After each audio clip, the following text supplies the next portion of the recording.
Bonjour André Roberti, bienvenue alors. Merci Sylvie, bonjour. Je suis tout oui, je dis toujours je suis la première auditrice. Bien sûr que j'ai des mauvaises habitudes à changer, bien sûr que j'aimerais comprendre parfois pourquoi je maintiens cette habitude, parce que je suis aussi du genre peut-être, comme beaucoup d'auditeurs, à dire je voudrais la changer, j'ai tellement envie de la changer, mais j'y arrive pas. C'est plus fort que moi, je continue et à faire ça trop ou à faire ça pas assez. Qu'est-ce qui fait qu'on est tous plus ou moins dans ce cas-là? C'est quoi finalement la racine d'une habitude, l'origine d'une habitude, André? Et la définition peut-être d'une habitude? D'abord, Sylvie, moi aussi j'en ai. Oui, donc voilà, c'est on bien est dans parce le que même bateau. j'allais vous demander si vous aviez récemment changé une mauvaise habitude. Oui, et je pense que j'en change régulièrement. C'est bien, des donc habitudes. l'habitude et changement, c'est déjà ça à savoir. Ouais, ouais. Maintenant, au niveau de la racine, dans une habitude, si on la décortique, il y a un déclencheur, il y a un comportement et il y a une récompense. Donc, dès qu'on pose son attention sur une habitude, qu'on met sa conscience dessus, déjà, ça permet d'analyser un certain nombre de choses. On peut se demander dans quelle émotion j'étais quand j'ai déclenché cette habitude-là pour la première fois. On parle de la tournée millérale, pour l'instant, qui démarre. On peut se dire, bon, je sais que c'est l'habitude d'un certain nombre de personnes de boire un verre d'alcool en rentrant le soir à la maison ou de l'accompagner avec le repas du soir. Et c'est de se dire, mais quand est-ce que ça a réellement commencé? Et qu'est-ce qui est le déclencheur de ça? Est-ce que c'est le fait de lâcher prise après une journée de travail? Je sais que c'est souvent le cas chez beaucoup de personnes. J'imagine. Et donc après, il y a le comportement, on ouvre la bouteille, on se sert un verre, et puis il y a la récompense. En effet, il y a ce lâcher-prise qui est là. Donc à partir du moment où ça fonctionne, on répète. Mais oui. Voilà. Et puis elle est installée. Et donc, il va falloir la changer. Donc, il faut vraiment travailler sur l'origine, quoi. C'est ça que vous voulez dire? Oui, en travaillant sur l'origine, ça permet de poser le regard dessus. Et juste de voir ce qui est là en place. Sans jugement, hein. C'est vraiment le fait d'observer. Sans culpabilité non plus. Complètement. Essayer de déculpabiliser, ça fait trop longtemps que... Et voilà, on n'en est pas là. Parce qu'alors là, c'est déjà mauvais. Non, oui, c'est un très mauvais départ. Ouais. Dès qu'on est dans la culpabilité, sur le fait de dire, oui, je suis nul, je voudrais arrêter de fumer, je voudrais faire plus de sport, je voudrais boire un peu moins, je voudrais, mais j'y arrive pas, je suis nul. On se met dans avec un casque de victime. Et dès qu'on porte ce casque de victime, on ne sait pas évoluer. Parce qu'on mettra toujours la solution ou le problème qu'on vit sur quelqu'un d'autre, sur autre chose. J'entends souvent des gens dire, oui, mais moi, c'est mon éducation. Mes parents étaient comme ça avec moi. C'est ceci, c'est mon employeur, c'est l'État, c'est les impôts, c'est les taxes, c'est ceci. Et il y a toujours une cause extérieure. Tant qu'on y voit une cause extérieure... Mais ça rassure aussi, hein. Ça rassure, mais surtout, c'est confortable parce que ça nous évite de prendre la responsabilité de ce qu'on vit. Alors, vous l'avez compris, ces habitudes, ces mauvaises habitudes qu'on a envie de les changer, il faudrait peut-être, je sais pas, à André Roberti leur demander de s'arrêter, s'ils ont le temps, évidemment, mais on peut s'arrêter en faisant autre chose, hein. Enfin, peut-être nous plus les femmes, parce qu'on peut plus faire de choses à la fois, de s'arrêter quelques minutes juste pour cibler l'habitude qu'ils ont envie de changer. Non, parce que ça sert à rien d'en mettre 12 à la fois d'habitude. Autant commencer par une à la fois. Complètement. Alors s'ils font l'exercice, ce qui serait super, c'est de vraiment y mettre toute l'intention et l'intensité qu'ils ont en eux. Donc le truc, c'est pas de le noter et de pas y croire. Non. Parce que, attention, le truc, c'est que ça marche. Vraiment. Attention, hein, ça marche. Vraiment. Donc, le noter une habitude de laquelle vous avez envie de vous séparer. Et on va la parcourir ensemble. On va parcourir un peu tout le processus qu'on peut mettre en place. Ok. Donc, c'est un processus, une espèce de coaching en direct. On va essayer de faire ça. On va essayer de faire ça. Donc, cibler une habitude, voilà. Notez-le. C'est peut-être plus impactant de le noter, hein. Oui, de l'avoir sous les yeux. Ouais, super. Mettez-la sur le front de la personne autour de vous. Mettez-lui un post-it avec l'habitude. Ça, vous lui dites, comme ça, je l'ai toujours devant les yeux. On ne sait jamais si dans quelques minutes je l'oubliais. Je sais que je dois essayer de changer cette habitude-là. Les mauvaises habitudes et les bonnes habitudes, évidemment, il y a des habitudes confort, hein, vous l'avez dit il y a quelques instants. Est-ce que c'est important aussi de faire un peu le bilan aujourd'hui, sans culpabilité, de se dire, c'est vrai que j'ai peut-être pris des mauvaises habitudes par rapport aux bonnes que je ne sais pas tenir. Parce que ça aussi, il y a deux choses. C'est un, changer une mauvaise habitude, et deux, tenir une bonne habitude. Mais oui, c'est pas évident, mais il y a un processus qui permet d'y arriver. Si on a vraiment pris une ferme décision de changer cette habitude-là, on est dans un processus déjà qui encourage à ce que ça se passe positivement. Ouais. Moi, quand je discute avec quelqu'un en coaching, dans sa façon de m'exprimer les choses, je sais s'il peut y arriver ou pas. Vous le sentez, ça? Ah, direct. On va essayer d'avoir quelqu'un au téléphone. Comme ça, dans la façon que vous allez exprimer la chose, vous allez pouvoir peut-être, pas juger, on n'est pas dans le jugement, mais voir si en effet vous serez accompagné dans le bon sens. Voilà. Pas non plus vous faire dire que vous allez perdre votre temps, c'est pas ça non plus qu'on veut, mais voir si vraiment vous êtes prêt. Voilà, c'est surtout ça, voir si vous êtes prêt.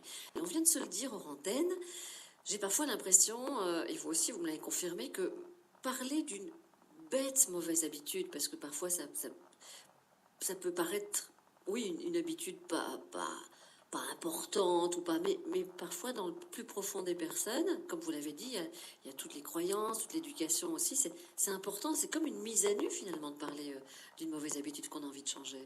Complètement. Et je suis souvent admiratif en fait quand je fais des ateliers ou des séminaires et que quelqu'un accepte cette intimité qu'on va vivre avec le coaching en direct. Oui. Je sais qu'il y a toujours une certaine forme de courage chez cette personne qui ose se livrer et dire, en l'assumant, moi je vis ça, et c'est compliqué pour moi. Alors il y a quelque chose que j'ai déjà marqué, et bon, j'ai envie de féliciter un peu les femmes parmi nous, parce qu'elles ont une capacité à pouvoir le faire beaucoup plus facilement que nous les hommes. On a notre fierté, là, de mal, de se dire tout va bien, même quand ça va pas, tout va bien.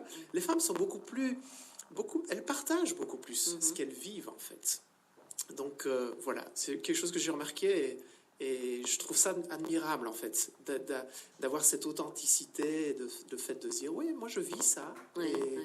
c'est pas simple tous les jours, et du coup, le fait de pouvoir le dire comme ça, elle peut vivre un déclic beaucoup plus facilement et progresser beaucoup plus vite que quelqu'un d'autre qui dit non, moi ça va, tout va bien. Oui, c'est ça. Est-ce que, donc, ça aussi, vous l'avez dit en début d'émission, changer d'habitude, c'est tout à fait personnel. Hein, c'est vraiment personnel. On doit vraiment ne plus mettre la faute sur l'autre et ça doit partir de soi. Mais il est quand même important d'être encouragé, d'avoir des encouragements autour de soi. Oui, en tout cas, il est important que cette envie de changer cette habitude-là en particulier résonne avec son pourquoi. Son pourquoi, c'est ses raisons. Mais si on a un pourquoi suffisamment grand, on trouvera n'importe quel comment pour y arriver. En fait. Ça, ouais. Et dès qu'on a des raisons, un pourquoi qui est relié à nos valeurs profondes de changer quelque chose, là, c'est déjà une super bonne base. Je vais vous lire un témoignage, mais la personne ne peut pas passer à l'antenne. Elle indique ne peut pas passer à l'antenne, c'est dit je travaille. Voilà, je travaille. C'est Céline. Elle a 33 ans. Elle dit moi, je crois que tout a changé. Je ne bois quasi que des sodas, Red Bull. Je fume un paquet par jour. Je mange pas de la journée. Mais une fois rentrée, je fais que ça, jusqu'au coucher. Et je mange vite et mal. Et je fais plus de sport depuis 1 an. Mais je prends pas le temps de me faire un bon repas. Bon voilà, Céline, avec un ton cash, elle dit pas, presque pas, elle dit pas, elle emploie les mots bruts. Hein, okay. Elle se confie. Il y a peut-être un mal-être derrière, je n'en sais rien, Céline, mais en tout cas, le courage qu'elle a déjà de se mettre à nu par rapport à ça. Mais merci Céline pour le partage. Peut-être dans ce qui a été énuméré, prendre une de ces habitudes-là. Oui, mais déjà elle commence par « j'ai tout à changer ». Donc ça c'est, je ne sais pas ce que vous allez dire, mais il ne faut pas commencer comme ça. C'est de dire qu'est-ce qui me dérange le plus ou qu'est-ce qui... On peut avoir vraiment envie de tout changer. Maintenant, ce qui serait peut-être intéressant, c'est de voir, Céline, chez vous, qu'est-ce que vous avez envie de changer en premier ? Qu'est-ce qui est le plus important pour vous ? Qu'est-ce qui est vraiment prioritaire par-dessus tout ? Et partir de là. Après, de là, c'est de se dire, comment est-ce qu'on peut relier cette mauvaise habitude ? Quelle est l'émotion qui est derrière ? Céline confie qu'en rentrant, c'est beaucoup plus intense, ces mauvaises habitudes-là, que durant la journée. Oui. Qu'est-ce qui est là derrière, en fait? Est-ce que Céline, vous rentrez chez vous et il y a une certaine forme de solitude, il y a une certaine forme de vide qui crée tout ça? Donc vraiment poser sa conscience là-dessus, essayer de voir qu'est-ce qui déclenche tout ça, quelle est l'émotion là derrière. En choisir une, et celle que vous avez choisie, Céline, c'est vraiment essayer de la relier vraiment à votre pourquoi, à vos valeurs. Pourquoi est-ce que pour vous c'est important? Bon, vous fumez, il y a plein de gens qui fument. Il y a des gens qui fument qui sont OK avec ça, qui n'ont pas de problème. Mais pour vous, apparemment, vous avez envie de quitter cette habitude-là. Pourquoi? Moi, je sais, il y a eu un moment dans ma vie, en fait, moi, je me suis lancé dans ce métier parce que j'ai connu pas mal de débours personnels. Il y a eu un moment donné dans ma vie où j'étais endetté, plus de 30 000 euros de dette, fichier bancaire. Il y a un divorce qui s'annonçait, donc une situation de couple extrêmement compliquée. J'avais arrêté mes études, j'ai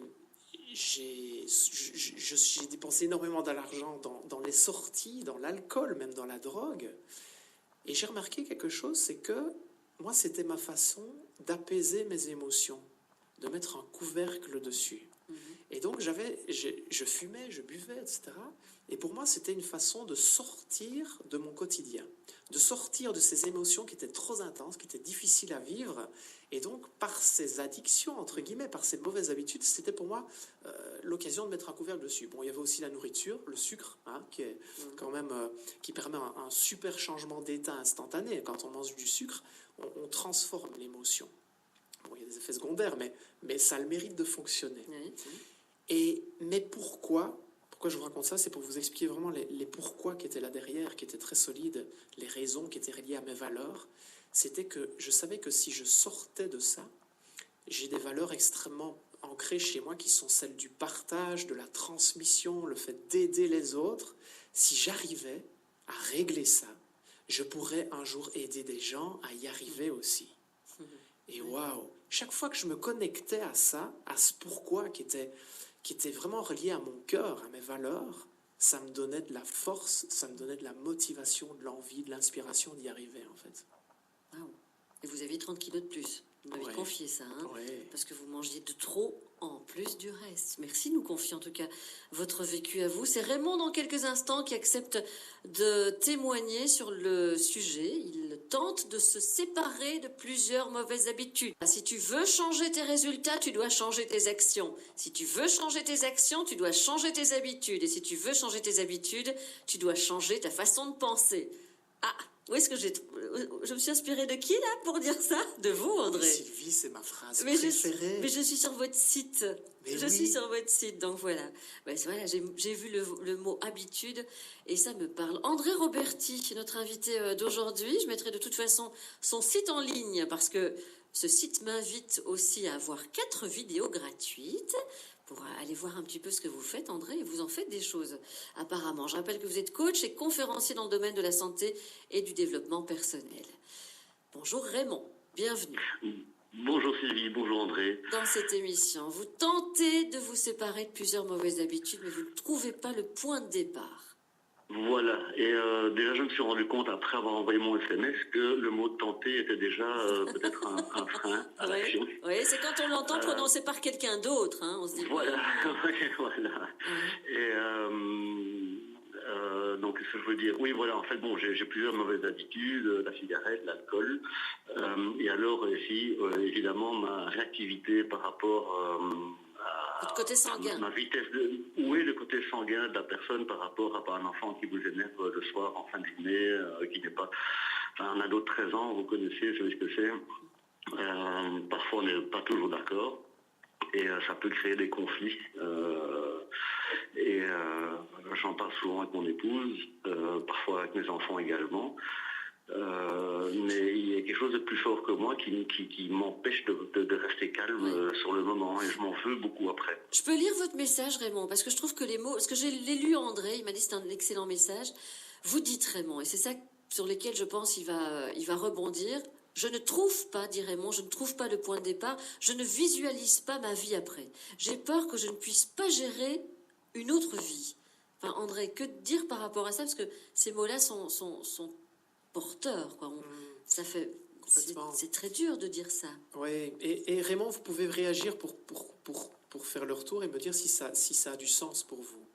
En fait, ce qu'il faut savoir, c'est qu'on veut toujours éviter la souffrance et rechercher le plaisir dans tout ce qu'on fait, mais absolument tout ce qu'on fait. Même le fait que je sois là en train de parler avec vous, c'est parce que je recherche le plaisir et que j'adore transmettre et aider, et que pour moi, ça s'aligne avec ça. Pourtant, il y avait un peu de souffrance de me dire, bon, c'est la première fois que je passe à la radio, est-ce que ça va aller, est-ce que ceci, cela. Mais cette envie de plaisir était plus forte, en fait. Ouais. Et ce qui peut se passer, Raymond, c'est que cette distance que vous pourriez prendre avec la cigarette, avec l'alcool, peut-être que vous l'avez déjà tenté, et que ça a représenté une zone d'inconfort qui vous met dans une certaine forme de souffrance. Et même si vous vivez aujourd'hui un inconfort dans votre quotidien par rapport à ces habitudes qui sont plus fortes que vous, comme vous le dites, eh bien, l'autre inconfort a l'air encore plus inconfortable. Or, ce n'est que passager. Parce qu'on ne le connaît pas aussi, on ne sait pas vers où on va. Et puis, il y a la zone dans laquelle on est, c'est ça qu'on connaît bien, qu'on connaît très bien. Et puis, il y a le cercle juste derrière, qui est la zone d'inconfort, mais là derrière, il y a la zone de magie. Et pour se connecter à cette magie, Raymond, moi, ce que je vous propose de faire, essayez de vous mettre dans un état émotionnel intense. Alors, comment est-ce qu'on peut se mettre dans un état émotionnel intense? Vous prenez votre musique préférée, bon, ça tombe bien sur Vivacité, il passe plein de morceaux. Prenez votre musique préférée, vous vous mettez tout seul dans une pièce et vous vous laissez complètement aller sur cette musique, mais pas juste... bouger les épaules. Ouais. Non, c'est carrément... Tout lâcher. Vous faites le fou, Raymond. Hein. Complètement. Vous êtes à un concert, il y a 30 000 personnes. Vous êtes la vedette. Vous donnez le micro, c'est incroyable, c'est le rêve de votre vie. Et vous sautez partout dans votre salon ou dans votre chambre, peu importe. Et une fois que vous êtes dans ce contexte émotionnel, vous allez voir que votre corps va se redresser. Votre physiologie va changer. Il y a des choses qui vont se passer. On a des frissons, on se sent bien, on sourit naturellement. Et quand on est dans cet état émotionnel intense, là, on est disposé à voir les choses positivement dans le futur. Et à se dire, si dans 10 ans, 1 an, 6 mois, je me sentais... Voilà, j'avais arrêté cet alcool, j'avais arrêté cette cigarette et les relations étaient stables avec mon fils. Comment est-ce que serait ma vie? Visualiser ça dans cet état émotionnel intense, c'est ça que vous voulez qu'on fasse. Et se connecter à ça, en fait. Ouais, donc se projeter dans un état émotionnel intéressant.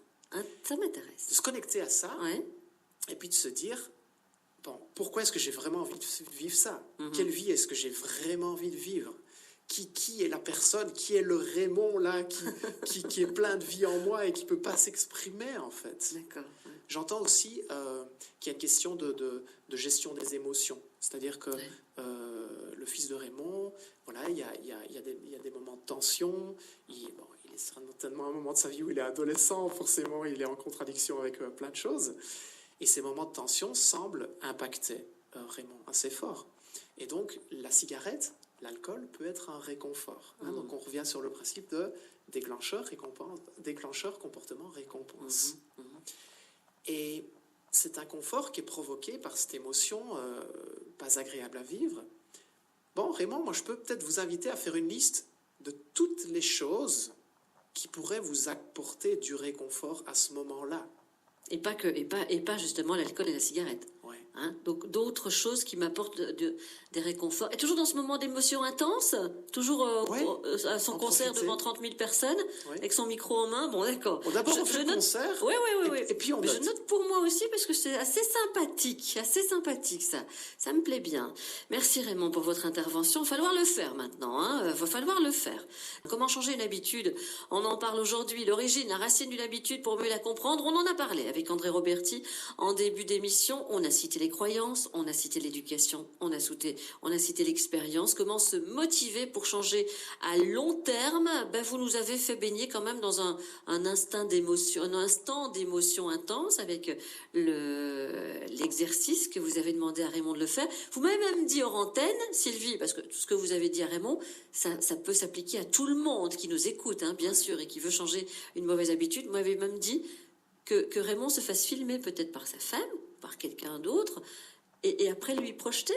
C'est possible. De le partager sur les réseaux sociaux. Même vous pensez qu'il ne serait pas gêné de se voir comme ça? Peut-être qu'il peut le faire une fois seul, tranquille. Ouais, parce que c'est un moment à soi, c'est un moment intime. Ouais. Est-ce qu'on se partage ce genre de choses? Mais quand on est heureux, on a envie de partager. montrer. Parce que quand on partage son bonheur, il se multiplie. Oui. Et puis il peut avoir l'effet déclencheur pour d'autres. Et puis d'autres se diraient, moi aussi je vais mettre mon morceau préféré, je vais danser dans ma cuisine, je vais faire une petite vidéo de 10 secondes, je vais la mettre aussi sur la page La vie du bon côté. C'est sympa. Donc qu'est-ce qui nous bloque, encore une fois, dans le changement? Qu'est-ce qui bloque Raymond? Qu'est-ce qui bloque la plupart des personnes dans ce changement?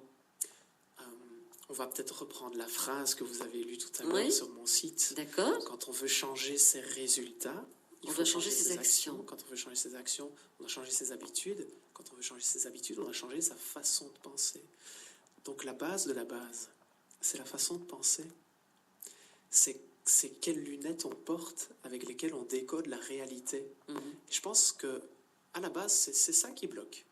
C'est cette façon de penser-là. Alors, il y a différentes façons de l'influencer, de l'impacter, cette façon de penser-là. Il y a les mots qu'on utilise. Tout à l'heure, je ne sais plus si c'était Raymond ou Céline qui a partagé le fait de dire « je vais tenter ». Oui, c'est Raymond. C'est Raymond. Et du coup, il s'est entendu, en fait. J'aurais pas dû commencer comme ça. J'aurais pas dû commencer comme ça. Et donc, dans les mots qu'on utilise, c'est super révélateur de l'état d'esprit dans lequel on est. Et donc déjà, et c'est un des principes, je ne sais pas si vous connaissez le livre Les 4 accords Toltec, de Miguel Ruiz, qui dit que ta parole soit impeccable. C'est le premier accord Toltec, en fait. Et c'est non seulement les mots qu'on utilise en parlant à quelqu'un d'autre, mais aussi les mots qu'on utilise par rapport à soi-même. J'accompagne beaucoup de personnes dans le domaine de la santé, plus spécifiquement de la perte de poids, beaucoup de femmes surtout, qui ont une faible estime d'elles-mêmes. Et elles commencent régulièrement leur journée en se regardant dans le miroir, en se disant « T'as vu tes cernes? T'as vu tes fesses? À quoi tu ressembles ?» etc. Et donc on a des mots comme ça. Les mots qu'on utilise par rapport à soi-même sont extrêmement impactants. Et donc quand on se dit des mots dévalorisants, eh bien on a un état d'esprit dévalorisant. Et donc, on ne sait rien construire là-dessus. Donc, ça peut commencer par là, mettre son attention, sa conscience sur les mots qu'on prononce, même tout bas, par rapport à soi-même ou par rapport à quelqu'un, et utiliser ce on appelle ça le vocabulaire transformationnel. Alors, quand quelqu'un dit « je me sens », si vous me demandez, Sylvie, comment est-ce que vous vous sentez, André? Je vous réponds « je me sens bien ». Si par contre, je vous réponds « Sylvie », je me sens méga super bien. Et ça change tout. Ça donne le sourire, ça donne une autre énergie. Donc on peut même utiliser des mots, quelque part, qui exagèrent notre état dans le bon sens du terme.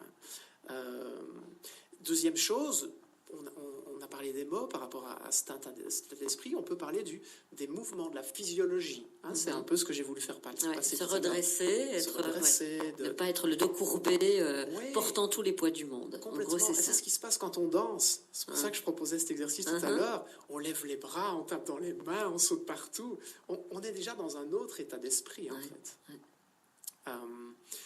Une troisième chose qui me semble intéressante de partager, c'est de prendre l'habitude de... J'ai interviewé il n'y a pas très longtemps une dame qui s'appelle Florence Servan-Schreiber, qui a écrit un bouquin qui s'appelle 3 kiffs par jour. Je ne sais pas si vous connaissez, c'est un best-seller, et qui explique que pour être heureux, c'est pas très compliqué. Il faut exprimer sa gratitude, juste de ce qui est. On y revient ce qui est là, en fait. Et de plein de choses qu'on oublie.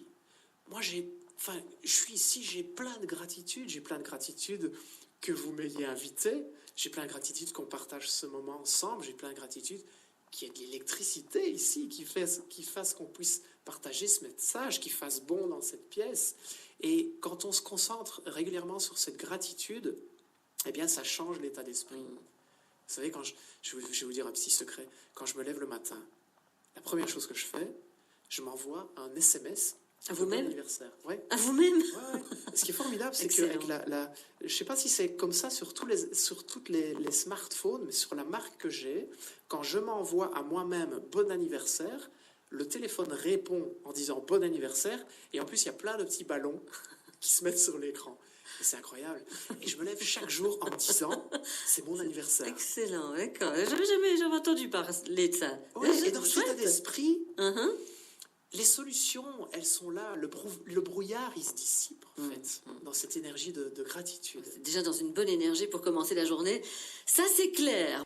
Tout ça sont des habitudes. Ben justement, on parle de ça et c'est vrai que les habitudes sont ancrées en nous. Comment changer une habitude? On en parle avec André Roberti. Oui, bonjour André, bonjour Sylvia. Qu'est-ce que vous avez trouvé peut-être comme étude par rapport à ça, docteur? Eh bien, nos habitudes, ça coûte 2,6 milliards d'euros en médicaments d'officine en 2016.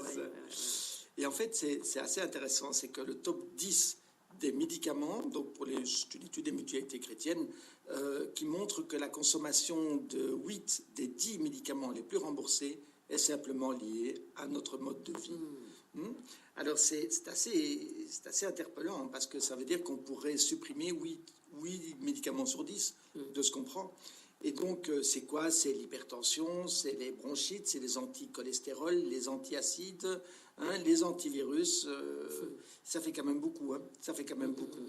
Et donc, dans les mauvaises habitudes, évidemment... Alors, changer une habitude, c'est évidemment une question de motivation, c'est une question de réfléchir, de s'arrêter.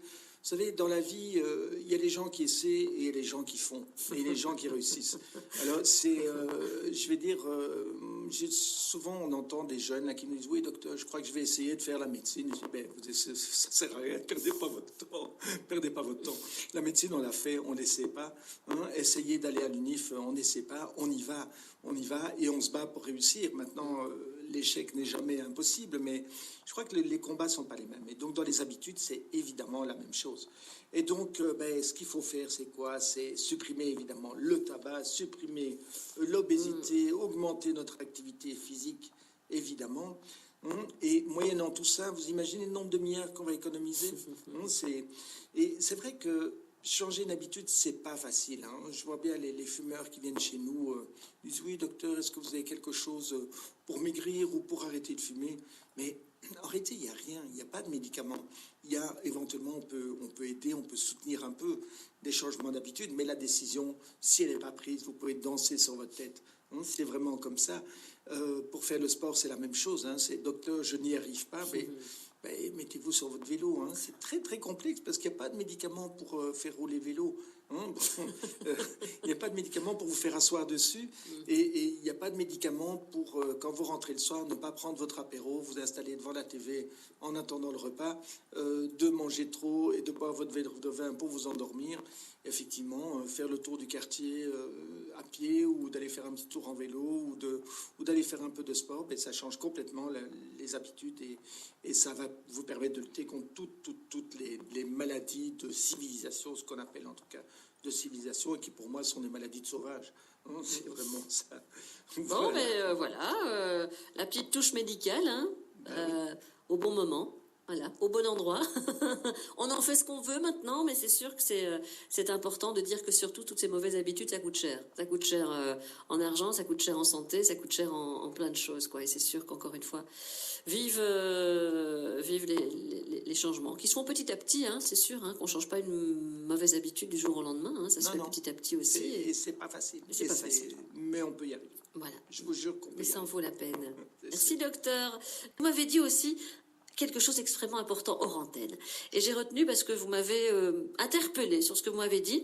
Et justement, je viens de dire au docteur Géo juste avant 14h, on ne change pas une mauvaise habitude du jour au lendemain. C'est ce que je vous avais dit aussi en préparant l'émission. Vous avez dit, Sylvie, si, moi, je peux vous dire qu'on peut changer une habitude du jour au lendemain. Et vous m'avez cité 2 exemples. Le premier, la cigarette. Oui, j'ai parlé de la cigarette. En fait, je reviens sur ce que j'ai partagé tout à l'heure en disant...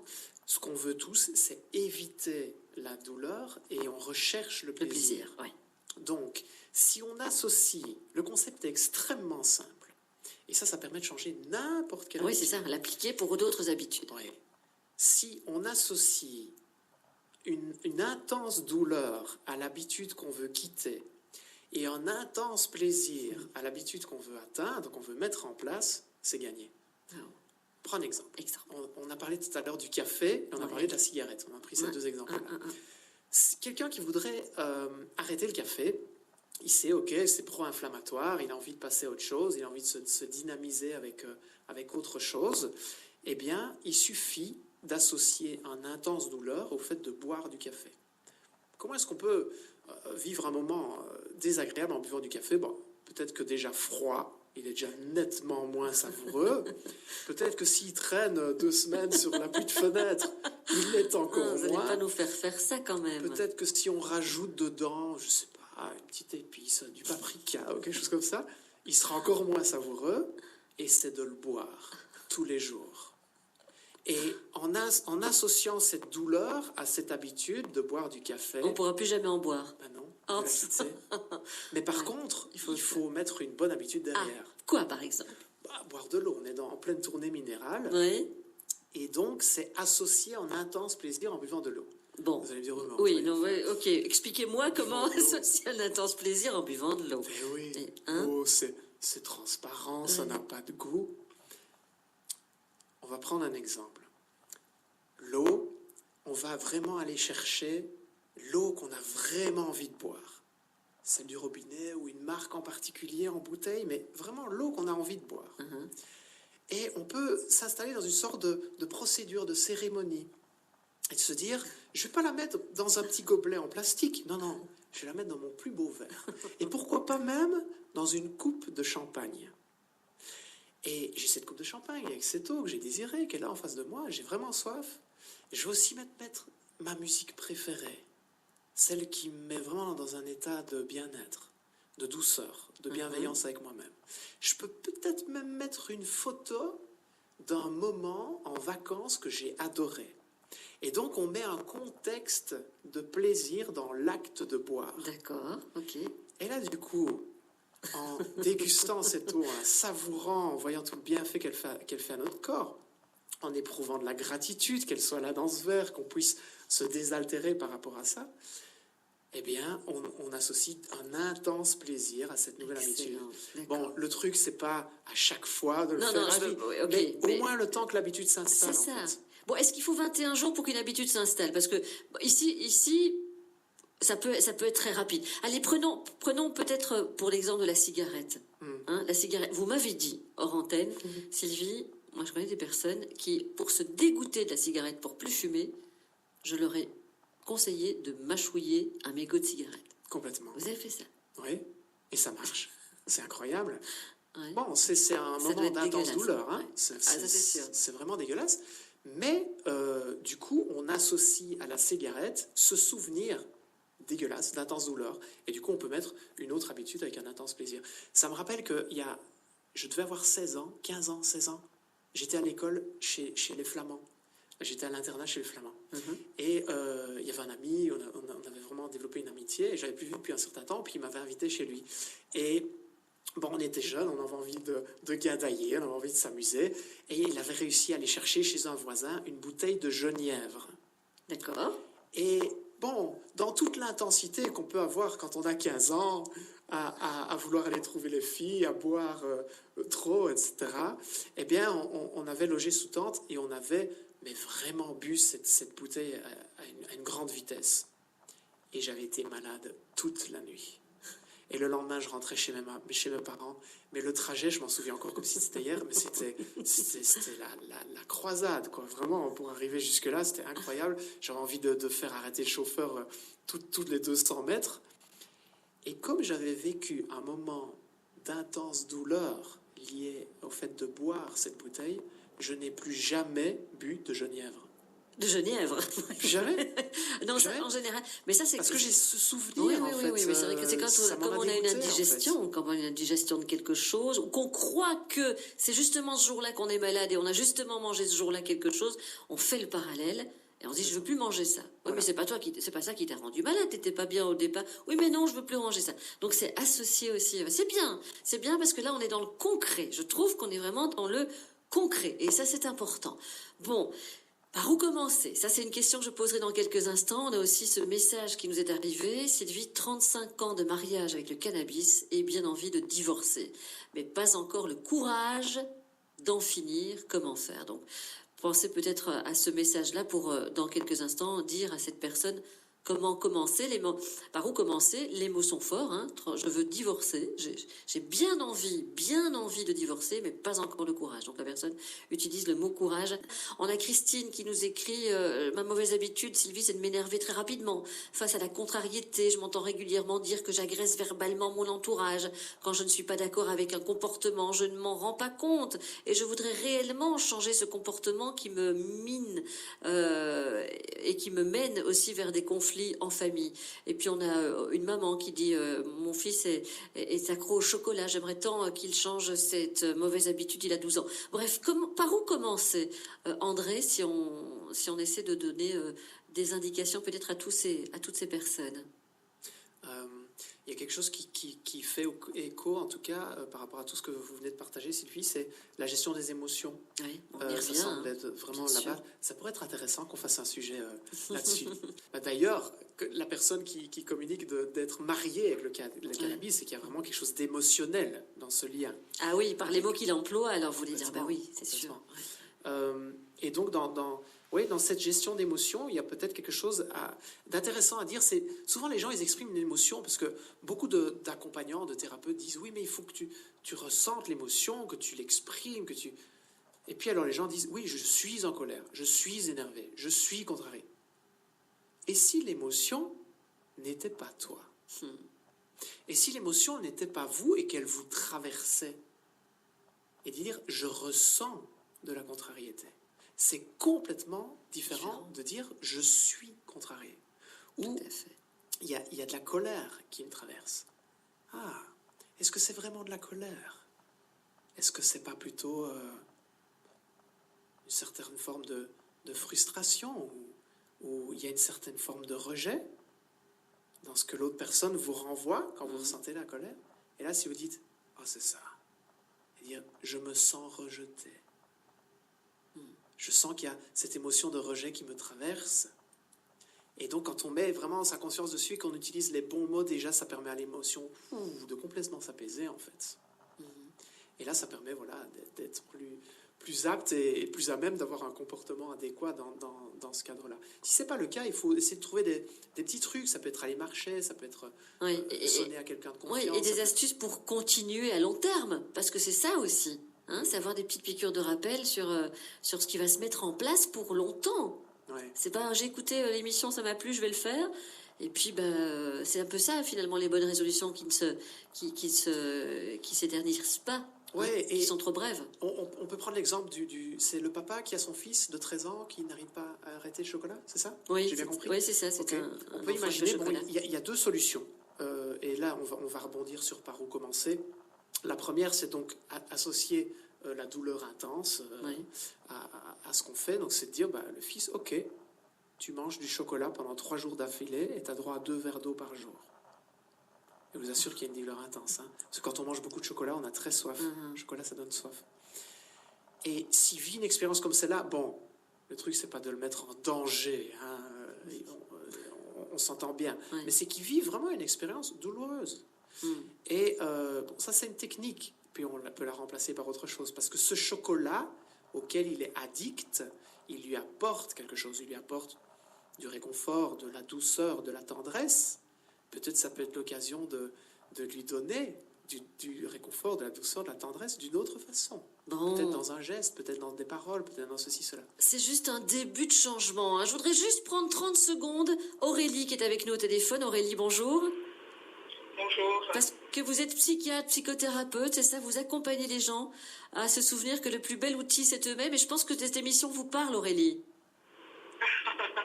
Oui, tout à fait. Je pense qu'elle me parle en tant qu'Aurélie. Et voilà, oui, je suis psychiatre et psychothérapeute en même temps.